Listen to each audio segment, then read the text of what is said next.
Hi, welcome to Africa in Perspective. I'm Nelda and I bring you insights about Africa Mondays through Fridays. Today's video is extra special because we're going to be talking about something that you all recommended, and that is what exactly is Africa going to look like in a couple years. We're specifically going to look at 2050 because it's a very reasonable goal, but you should watch this video because whether you're African or non-African, it matters to pay attention to global trends and where things are headed. And if you do, you're going to find out that 1 in 4 people on Earth are going to be Africans by 2050. And that is very important because Africa already has the youngest population. And if we keep up with the same trend, with the same population growth rate, we are going to still remain as the youngest continent on Earth. Now, our population is currently at 1.5 billion. By 2050, it's going to be roughly 2.5 billion. Countries like Nigeria will have 400 million people. Ethiopia will have around 200 million people. DRC, 150 million people. We will naturally still have the youngest population on Earth because 60% of our people will be under the age of 25. Now, the median age at that time will roughly be around 22 years, which means Africa will be the one continent that has a majority of its people in the global workforce. And that could potentially surpass what Asia has been able to do in the recent years. This is extremely important, especially if you're non-African, because this is your opportunity to start thinking about how you're going to collaborate with Africans. Because whether you like it or not, you need to start also building products that are marketable to the African people. You need to start looking for ways you can invest in the African continent. If you listen to economists, everybody who is looking at the data is saying Africa is the next big thing. Not that we've never been the big thing,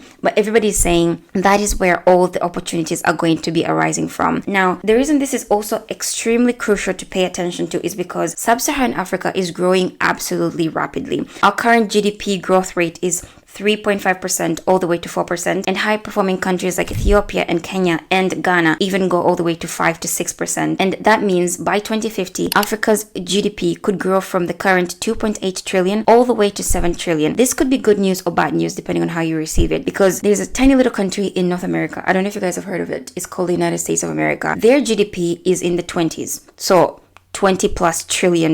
You can fit 3 Americas within Africa, and their population is roughly 340 million. Africa has a current population of 1.5 billion, like I said. There is no justification for Africa to have a GDP of 2.8 and then in 25 years our GDP is going to double, yes, but 7 trillion for an entire continent of, at that time, a population of 2.5 billion people is not justifiable. It's impressive that it will be an improvement, but it's not justifiable. So we need to start considering that we are growing, but we need to accelerate our growth as well. Now, with that, some economic leaders on the continent are still the same. Nigeria is estimated to reach $1 trillion in terms of its GDP. Now imagine 7 trillion for the whole continent and 1 trillion will be one country. You guys need to learn from Nigerians. They're doing absolutely amazing.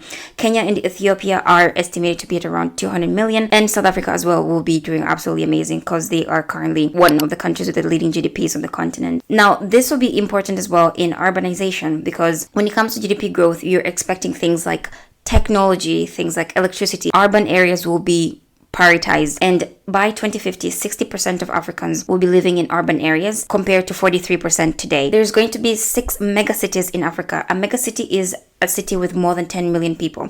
And some of these megacities are Lagos in Nigeria, Kinshasa in the DRC, Dar es Salaam in Tanzania, Cairo in Egypt, Johannesburg in South Africa, and Luanda in Angola. Now, these cities are going to contribute roughly 60% of, not these cities in particular, but megacities and bigger cities. They are going to be the drivers of our GDP growth that I just talked about. So 60% of our GDP growth will come from these cities. It will be heavily reliant on technology. Now, currently, Africa has an internet use rate, if you could even say that, of 50-ish%, which means if you have 2 Africans in front of you, one of them has access to internet, the other one doesn't, statistically speaking, you know. But by 2050, this is meant to improve to 70%, and that is because there's going to be roughly 50 tech hubs on the continent, which is absolutely impressive, guys. Absolutely impressive. I'm so excited. Cities like Cape Town, Lagos, Cape Verde. I made a video about Cape Verde recently talking about the technology park. You should go check it out. And currently, again, 20% of Africans have access to reliable electricity. But by 2050, we're looking at 50%, which is an amazing improvement. Now, you're wondering, now that you're throwing all these statistics at me, what in the world am I supposed to do with all of this? You are supposed to start looking for ways to involve yourself in this, whether you're African or non-African. I already gave tips to non-African Africans in the beginning. So if you're African, grab your pen and paper and list the following 10 areas you need to start looking at, because the continent is developing and you need to take part in developing it so that you can also benefit as the continent grows, which means we'll also accelerate the way we are growing as a continent. So I'm going to start listing these areas now. Technology and innovation, green energy, agriculture, manufacturing, infrastructure, education and skills training, healthcare, tourism and culture, digital services, mining and resources. The one that really stood out to me was manufacturing, because tell me why, while I was doing research for this video, I found out that Nigerians, if you're watching this, why are you importing toothpicks, guys? You're importing toothpicks from China. Don't you have trees in Nigeria? Exactly. We need to get serious about these things. We're importing toothpicks. I'm not going to take credit for that. Nigerians, guys, we need to talk to Nigerians. They're importing toothpicks. African countries are importing salt. Now, I understand if it's like special pink Himalayan salts, but if it's just basic table salt, there's large salt lakes in Ethiopia, in Kenya, in Senegal. Why are these countries still importing salt? So we need to remember, guys, manufacturing is how China got to where it is. China was poorer than some African countries in the 1950s, 1960s. And I did a video about China recently as well. I'll link it up here. But China has been able to develop mainly because of manufacturing. They decided to manufacture things at home. 70% of cocoa in the world comes from Africa, like Ivory Coast, Ghana, I'm looking at you. But we still import chocolate in Africa. Now, I understand when it's like expensive taste, you want Swiss chocolate, you want high luxury stuff. We can make that on the continent as well. This is all just PR. I've tasted Swiss chocolate, guys. I don't think there's anything special. I'm not even trying to hate.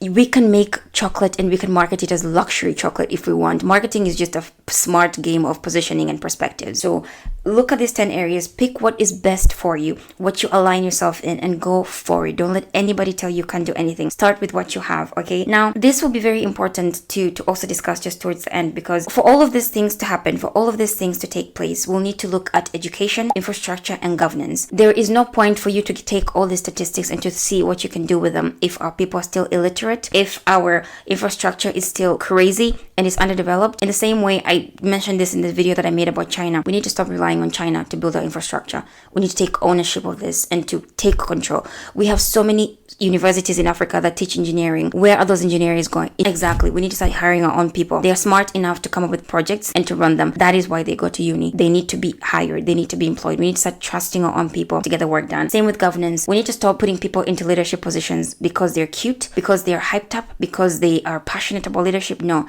Where are your qualifications? In the same way that you don't pick somebody to become a neurosurgeon because of passion, you don't pick a leader because of passion. So hope this video was useful. Let me know what you think was helpful, what wasn't helpful. And I'm really excited to see what you guys want me to do next. So thank you so much for watching, and you'll see me in the next video.